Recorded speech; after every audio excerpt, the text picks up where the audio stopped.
Olá, seja muito bem-vinda ao Academia, que começa agora. Hoje vamos conhecer a dissertação da mestre em Direito Mariana Forbeck. O tema parece complicado: a tutela jurisdicional das diretivas antecipadas de vontade. Mas já a gente explica melhor. A tutela jurisdicional das diretivas antecipadas de vontade. Dissertação apresentada ao Programa de Pós-Graduação em Direito da Pontifícia Universidade Católica do Paraná como requisito parcial para a obtenção do título de mestre em Direito. Orientadora, professora doutora Jussara Maria Leal de Meirelles. O sofrimento em um difícil tratamento médico com o fim de prolongar a existência humana ou a autonomia do doente para preservar no fim da vida a própria dignidade. A lei brasileira tem o caminho a ser percorrido para a defesa desses entendimentos. E você, qual a sua escolha? O direito à vida ou a dignidade da pessoa? Então vamos tentar entender e aprender mais sobre esse assunto aqui com a colaboração dos nossos convidados e debatedores, Daniel Diniz Villanova, mestre em Direito Constitucional, e Osmar Mendes Paixão, doutor em Direito. Muito obrigada pela presença de vocês, senhores. Obrigado a vocês. Agradeço. Bom, Mariana, vamos começar então desmistificando esse assunto, né? Que pelo título parece difícil, mas na verdade não. Do que a gente está falando? Na verdade, a gente está falando da garantia do direito à vontade do paciente, de manter e até atender o que o paciente efetivamente quis durante toda a vida dele e, óbvio, vai querer quando estiver na hora da morte. Então, em resumo bem básico e claro, quando eu estou consciente, quando eu sou capaz, quando eu posso me manifestar, eu escolho o que eu quero que seja feito comigo quando eu não puder me manifestar. Então, eu escolho, quando eu estiver doente num leito hospitalar, eu não quero receber alimentação enteral, que é aquela sonda que a gente recebe. Eu não quero ser ressuscitado, eu não quero massagem cardíaca. Você escolhe como você quer ser tratado. Para quando você estiver consciente, que fique claro para todo mundo, para que quando estiver inconsciente, se cumpra essa sua vontade. Seja pelo hospital, seja pelos familiares, seja por quem estiver ali participando daquele momento que é o momento da sua morte. Então, é uma questão muito delicada, porque, como dito anteriormente, envolve a dignidade do paciente, o respeito à vontade do paciente, mas também envolve a morte, que não é uma cultura que a gente tem aqui de conversar sobre a morte. Ninguém senta na sala de jantar e fala, olha, quando eu estiver à beira da morte, eu quero ser tratado de tal forma. Então, as diretivas antecipadas são um documento, que existem dois gêneros, que é o testamento vital, que muito se fala, muito se conhece, e o mandato duradouro. São dois documentos no qual eu assino, falo o que eu quero que aconteça comigo e espero que isso seja cumprido quando eu não puder me manifestar. Agora, de onde veio a vontade, né, de fazer um trabalho como esse? Você me disse aqui nos bastidores que trabalha em um hospital. Isso. Então, você vive isso diariamente? Diariamente. Apesar de um nome complicado, diretiva antecipada de vontade, às vezes a gente acha que é uma coisa muito fora da nossa realidade, mas não é. Dentro dos hospitais, até dessas clínicas que cuidam de pessoas idosas, por exemplo, ela é uma questão muito debatida, mas não existe um documento. Raramente uma pessoa faz um documento dizendo, olha, eu quero ser tratado de tal forma. O que acontece, às vezes, é uma conversa entre os familiares. Olha, eu não quero que aconteça tal coisa se eu estiver doente no hospital e não puder me manifestar. Então, a realidade é essa. O médico chega para a família e fala, olha, infelizmente o seu pai, a sua mãe ou quem quer que seja, não vai ter uma recuperação, não vai melhorar, não vai sair dessa. O que vocês preferem que eu faça? Que eu mantenha essa vida por aparelhos, por exemplo, ou que a gente vá tratando com cuidados paliativos, que são chamados no meio da medicina, e da enfermagem e das áreas de biológicas, que são aqueles cuidados básicos para você manter a vida e a pessoa morrer em paz. É uma qualidade de vida na hora da morte. Exato, não morrer, ficou sem alimentação, meu pai vai sofrer, minha mãe vai sofrer, não. Mas é você manter uma qualidade de vida para que a morte venha serena, tranquila e garantida, né? Uma morte tranquila. Agora você falou aqui do boca a boca. O boca a boca não vale. Não. O boca a boca não vale. Por que que não vale? O que acontece é que depois de um determinado período, família envolve muita gente. Envolve pai, mãe, filho, primo distante. Então, se uma dessas pessoas entender que não foi uma decisão na qual ele participou e com a qual ele concordou, ele pode vir a responsabilizar tanto o hospital quanto o médico no futuro pela morte desse familiar. Então, por isso é uma questão delicada, porque os médicos às vezes se sentem inibidos de ter essa conversa, porque mais para frente eles têm medo de tomar um processo, porque responsabilidade... Ah, não, meu pai, por exemplo, faleceu porque você falou que não ia manter ele na máquina. Então, você tomou essa decisão, você pode ser responsável. Por isso que é importante você ter um documento dizendo isso. Isso é um respaldo tanto para a decisão da família, quanto para a decisão do médico, do hospital e de todas as pessoas envolvidas. Mas, eu estou fazendo isso porque ele disse lá atrás que ele queria que isso fosse feito. Então, aí com isso você consegue... Não acaba, porque você pode entrar com uma ação para discutir o que quiser no Poder Judiciário. E era isso que eu ia te perguntar. Já existe no nosso Poder Judiciário algo desse tipo? Existem. Poucas coisas, mas existe. Existe uma grande ação discutindo essa questão das diretivas antecipadas, porque as diretivas não possuem uma lei específica. Existe uma resolução do Conselho Federal de Medicina e um enunciado do Conselho Nacional de Justiça. Então, não é uma lei que eu falo, olha, eu vou aplicar essa lei para essa determinada questão. Não existe lei e, com isso, você abre um pouco de brecha para trazer essas discussões. Então, as ações discutem. Olha, tem uma ação muito interessante no Rio Grande do Sul, que era uma mãe que não queria que a perna fosse amputada, mas o filho queria que fosse amputada. Então, ele alegava que a mãe não tinha condição para resolver e discernir e que ele tinha condição para discernir sobre o que ela queria ou não. Quem era hospitalizado, no caso? Era uma mulher. Então, essa discussão de, não, eu quero, mas ela não quer, mas eu tenho que fazer cumprir. Então, isso traz muito problema que, às vezes, a gente não consegue resolver no dia a dia, não consegue resolver com uma conversa, e, infelizmente, vai acabar virando um processo judicial. E, infelizmente, o Poder Judiciário não está preparado para receber esse tipo de ação, porque isso é uma matéria que envolve o direito de morrer. O direito de morrer, como eu disse, não é uma cultura do brasileiro. Então, você chegar para um juiz e transferir para ele essa responsabilidade de decidir se a pessoa morre ou não, é muito delicado.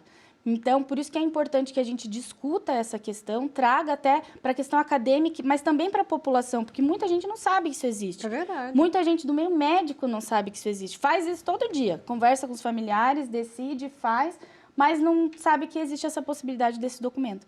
Então, por isso é importante a gente trazer essa discussão. Então, vamos discutir mais esse assunto? Passo a palavra, então, para os debatedores. Doutor Osmar, por gentileza. Obrigado.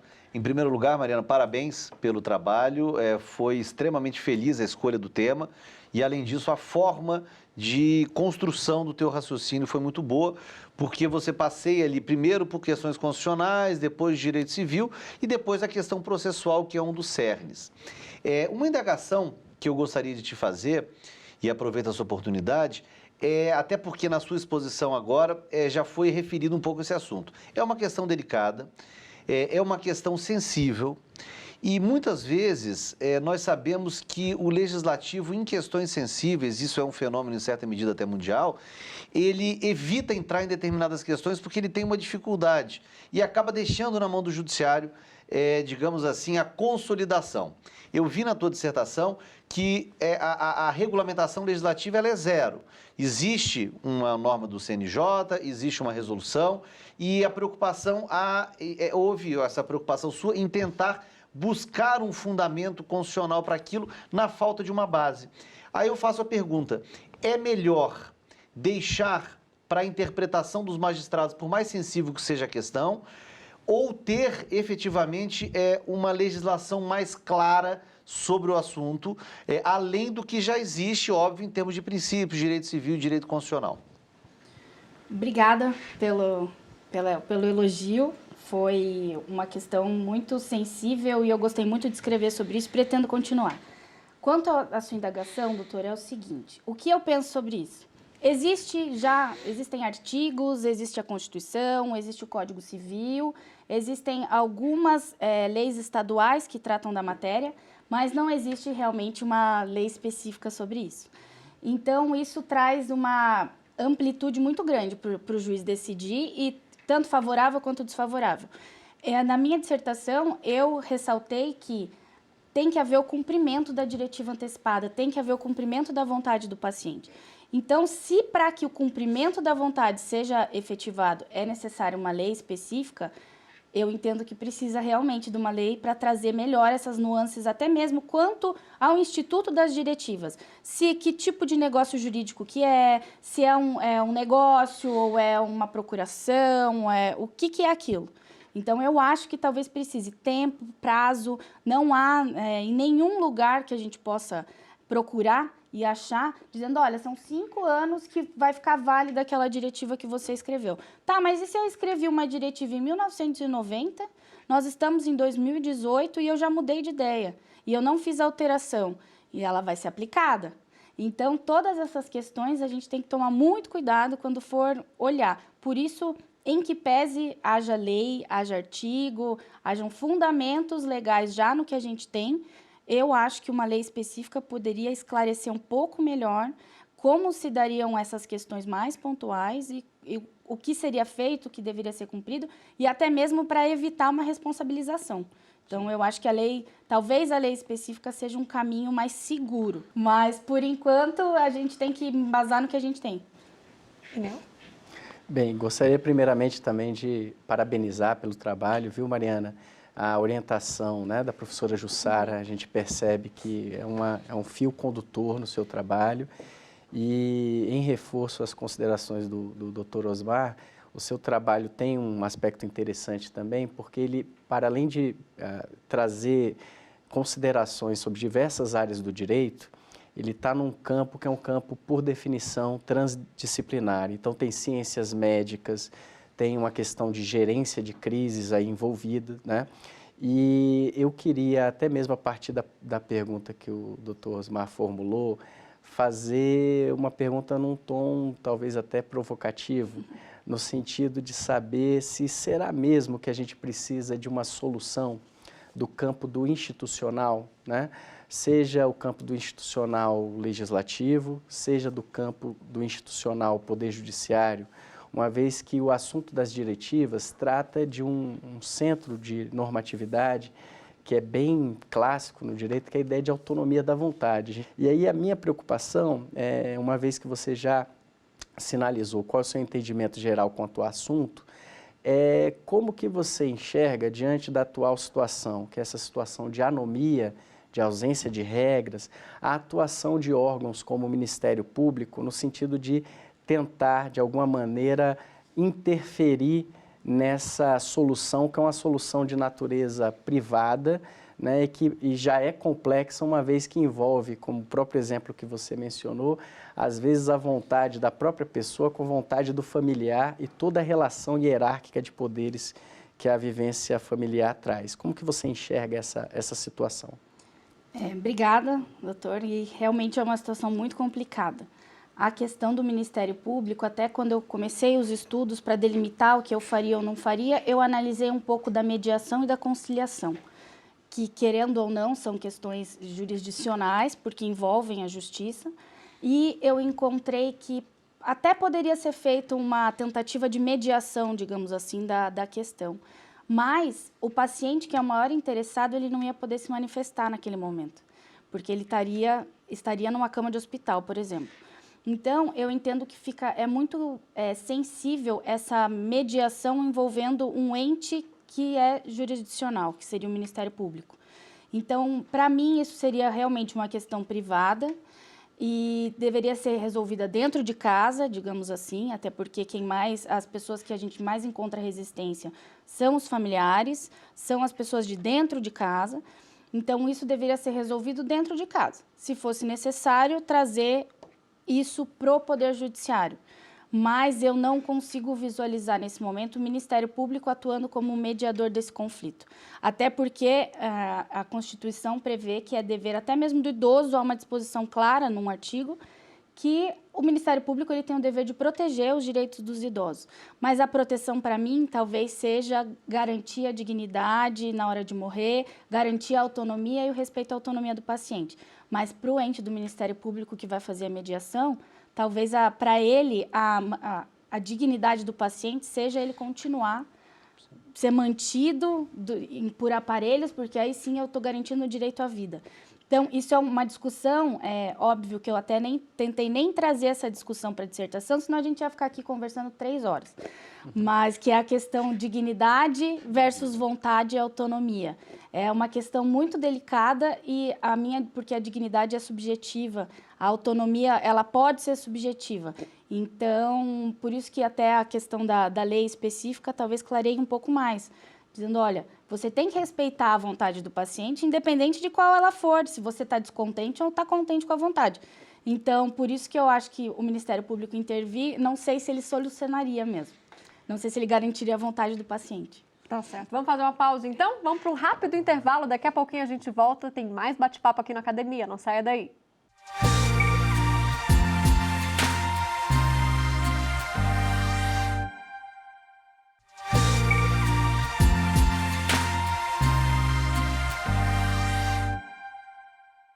O Academia está de volta, hoje tratando de um tema polêmico. A dissertação aqui da Mariana, mestre em Direito, fala sobre morte. Então eu volto aqui a palavra, doutor Osmar, por favor, a sua segunda pergunta. Mariana, uma curiosidade, eu gostaria de te ouvir sobre isso. Não temos uma regulamentação específica, mas no fundo eu posso tratar como um negócio jurídico, como você bem explorou na sua dissertação. Aí eu queria te ouvir, quem quiser manifestar a sua vontade, trazendo aí uma previsão de como ser tratado, né, na hora da morte, como morrer, o que eventualmente se faz, até para evitar a transferência de responsabilidade para familiares. Como deve ser feito isso? Num cartório? É uma simples, num papel? Como é que funciona? Bom, como Qual não a tua existe... dica? Como não é uma dica mesmo, doutor, porque como não existe uma lei específica, a gente não tem escrito, olha, você precisa fazer de determinada forma. Então, durante os meus estudos, eu fiz um apanhado de muita gente que começou com essa questão aqui no Brasil, que trouxe essa discussão, principalmente a doutora Luciana Dadalto, que trata muito bem da matéria, e a doutora Maria de Fátima Sá. Elas são o meu norte para entender esse assunto e o que elas preconizam e eu, óbvio, valido. Para você fazer uma diretiva antecipada, é bom, como se trata da tua autonomia, da vontade do paciente, é bom que isso seja registrado em cartório. Então, a indicação seja feito um registro formal em cartório, seja uma declaração que você reconhece firma ou registra, ou direto um documento registrado. A doutora Luciana, ela até traz uma possibilidade da criação de um registro nacional do testamento vital, do mandato duradouro, da diretiva antecipada. Como ainda a matéria é pouco difundida e pouco discutida, essa questão do registro ainda não alavancou. Mas é uma possibilidade. Mas posso colocar no testamento? Ou devo colocar no testamento ou faço a parte? Não coloca no testamento. Por quê? O testamento é uma disposição que vai ser aberta depois. Perfeito. Então, eu preciso que isso seja fácil visualização antes. Perfeito. E eu preciso saber como que eu vou ser tratada. Mas eu posso incluir no testamento vital, no caso, como serão as disposições da minha morte. Não vou tratar da sucessão dos meus bens, com quem vai ficar, como vai ficar. Mas eu vou tratar, por exemplo, no meu funeral eu quero que tenham rosas de determinada forma. Eu quero que aconteça isso, eu quero ser cremado. Isso eu posso tratar no testamento vital. Mas eu não posso tratar Perfeito. como que vai ser. Perfeito. Doutor Daniel? Mariana, a minha pergunta diz respeito a uma provocação que seu próprio trabalho suscitou, né? Há uma preocupação do início ao fim com essa pergunta que o Dr. Osmar fez, de como organizar, então, a vontade diante da ausência de um regramento, né? E o que essa reflexão me suscitou é que, muitas das vezes, a situação em si já é conflituosa, né?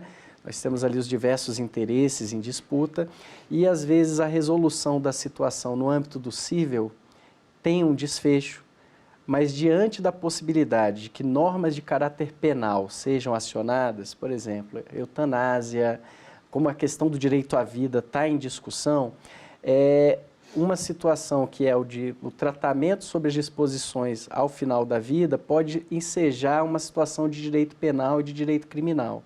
Diante dessa possibilidade de responsabilização em outros campos do direito, como que você enxerga o papel das diretivas? Você acha que é possível alguma mediação nesse sentido? E até para colocar de maneira bem específica, uma vez que tem quando há intervenção do Ministério Público, que a gente já estabeleceu aqui algumas ressalvas, são até órgãos do Ministério Público com atribuições diferentes, né? Como é que fica essa questão da obrigatoriedade de uma ação penal ou não, diante de uma diretiva? A gente está num campo em que o direito penal se afasta e se resolve a questão principal, que é a morte com dignidade, ou você enxerga de uma outra maneira? Bom, eu entendo que a partir do momento que você fizer efetivamente esse documento, você vai, porque você paciente vai fazer, né? Você vai respaldar as outras pessoas que estão em volta de você. Você vai, até mesmo você pode conversar com o seu médico e ele anotar no próprio prontuário que você fez uma diretiva, conversou com ele, dizendo que isso e aquilo não queria que acontecesse com você. Isso também é uma possibilidade. O direito penal, eu acho que nesse momento ele vai ficar um pouco afastado. Por quê? O que a gente tem hoje de regramento penal, de tipo penal que poderia ser aplicado? A eutanásia, que é um tipo penal bem específico, e o auxílio ou instigação ao suicídio, né? Que a gente fala que você não poderia auxiliar ninguém, você está auxiliando a pessoa a se matar. Na realidade, se você faz a diretiva antecipada e você escolhe que você quer ser tratado de determinada forma, você não vai auxiliar, você não vai pedir um auxílio ao seu suicídio, porque ninguém vai lá e tirar da tomada o aparelho. Isso seria a eutanásia. Eu tirar da tomada e falar, pronto, agora ele vai ficar ali, ele vai morrer por falta. Aí entram os cuidados paliativos, que eu mencionei anteriormente, que manter a vida para que ela mesmo se extingua. Por isso que eu acho que não seriam aplicáveis esses dispositivos penais da eutanásia ou do suicídio assistido. Então você enxerga que isso ficaria até no campo da ortotanásia, não é isso? Que é da regulamentação... Que é legalizada. Que é legalizada. Então, o próprio Conselho Federal, o próprio Conselho tem Federal, regramento. As decisões, poucas que existem nesse sentido, ficaria no âmbito da ortotanásia. Eu não traria para o tipo penal da eutanásia e nem para o tipo penal do auxílio ao suicídio. Porque a ortotanásia não é um tipo penal. E no Brasil, se não está no código, se não é tipificado, não é um crime, não pode ser condenado ninguém quanto a isso. Mariana, você também trata no seu trabalho, né, sobre o direito comparado. Existe algum país específico que pode até servir como referência para o Brasil nesse tema? Bom, as diretivas surgiram nos Estados Unidos e, acreditem ou não, em 1969. Então, faz muito tempo que essa questão já é discutida lá. E aqui a gente ainda está caminhando a passos bem pequenos. E, a exemplo dos Estados Unidos, outros diversos países, inclusive na América Latina, já regraram um pouco a questão. Eu acho que um exemplo bem específico e que eu gosto muito de mencionar é o exemplo da Suécia. Lá na Suécia tem até mesmo clínicas onde a pessoa pode ir para cometer até o suicídio assistido. Então, você vai numa clínica, fala, olha, eu já tenho 100 anos, 90 e poucos anos, eu já não me sinto feliz vivendo, eu estou deprimido, não quero continuar nessa vida. E você vai lá, se interna e pratica o suicídio, né? Você vai lá e faz com que você morra sozinho, mas com um auxílio, mas você que dá o pedal. Por exemplo, eles colocam um remédio no copo, deixa o canudo, mas você que toma. Então, lá na Suécia, eu acho muito legal isso, porque muita gente recorre a esse país para poder, porque em outros países é proibido, e muita gente, às vezes, a pessoa não consegue se suicidar. É totalmente paralisada e nenhum parente pode fazer isso, porque senão vai ser penalizado. Então, você acaba viajando para outro país para poder fazer isso. Aí que eu lembro de novo, a discussão é muito importante, porque uma pessoa que tem que recorrer a outro país para poder morrer e se sentir melhor, é porque realmente a dignidade dele não está sendo garantida, ele não está sendo respeitado na vontade. Então, talvez a gente precise abrir um pouco mais a cabeça para refletir efetivamente sobre o direito de morrer. Todo mundo tem que ter o direito de viver, ok, mas eu também tenho que ter o direito de morrer. No fim da minha vida, eu tenho que ter o direito de escolher o que eu quero para mim, o que eu não quero para mim, e vocês têm que respeitar. Então, por isso que eu acho que esse tema tem que ser mais difundido, as pessoas têm que conversar sobre isso. Sei que é cultural, uma questão cultural, a gente não muda assim do dia para a noite, mas aos poucos a gente vai melhorando essa tratativa, melhorando essa conversa entre a família, entre os amigos, porque todo mundo tem que saber o que você quer. Não adianta você querer e não expor para ninguém. Então, é por isso que eu acho que é muito delicada essa discussão de dignidade, mas na hora de morrer a gente também tem que ter dignidade. E alguém aqui já pensou, já fez esse documento? Não. Aqui também não, E ainda você? não. Eu ainda não fiz primeiro. Estava estudando, criando meu entendimento sobre o tema, mas eu pretendo fazer minha diretiva em breve, registrar num cartório e incentivar todas as pessoas que puderem fazer. É indicado que você fale com um advogado, converse com alguém, mas se você se sentir confortável, vá no cartório, faça e deixe registrado a sua vontade. Avise as pessoas qual é a sua vontade para que no final a sua vontade seja mantida. Bom, a gente tem mais 1 minutinho de programa. Mais alguma pergunta? Bom, eu aproveitando essa questão da repercussão criminal, na tua experiência, do que você pesquisou, o número de demandas, a preocupação maior, ou o que corre mais no Judiciário Nacional hoje, é mais a questão da responsabilidade civil, eventualmente, ou também questões criminais? Questões criminais muito poucas. É mais a questão da responsabilidade civil e do cumprimento efetivo, do fazer ou não fazer. Então, eu mantenho ele só como básico ou eu continuo ligado na máquina e fazendo o que tem que fazer. A responsabilidade ainda, acho que isso é um outro patamar. Primeiro a gente tem que conhecer o Instituto, aplicar o Instituto, para depois se discutir a responsabilidade ou não. Perfeito. Perfeito. Bom, com essa reflexão, então, a gente encerra o programa. Agradeço aos debatedores. Muito obrigada. Agradeço. Obrigado. Obrigado, viu, Mariana? Mariana, muito obrigada também por vir aqui à academia, sair lá do sul do país para expor um tema tão bacana, tão diferente, que realmente leva a gente a refletir sobre o futuro e algo que a gente não quer falar, que é a morte. Exatamente. Eu agradeço a oportunidade e acho que isso é uma questão que tem que ser discutida mesmo, a gente tem que abrir um pouco a cabeça e pensar que todo mundo vai morrer. É a única verdade universal. Todo mundo vai morrer, todo mundo vai envelhecer e agora a tendência é que as pessoas vão envelhecendo, muito mais gente vai envelhecer, então isso é uma discussão que tem que ocorrer mesmo. Por isso que eu que agradeço a possibilidade de trazer isso para vocês. Bom, e se você aí de casa quer saber mais sobre esse tema, o nosso programa está na íntegra na internet. Acesse tvjustiça.jus.br e também mande uma sugestão de tema pra gente. O e-mail é academia@stf.jus.br. Muito obrigada pela sua companhia e até a próxima. Tchau!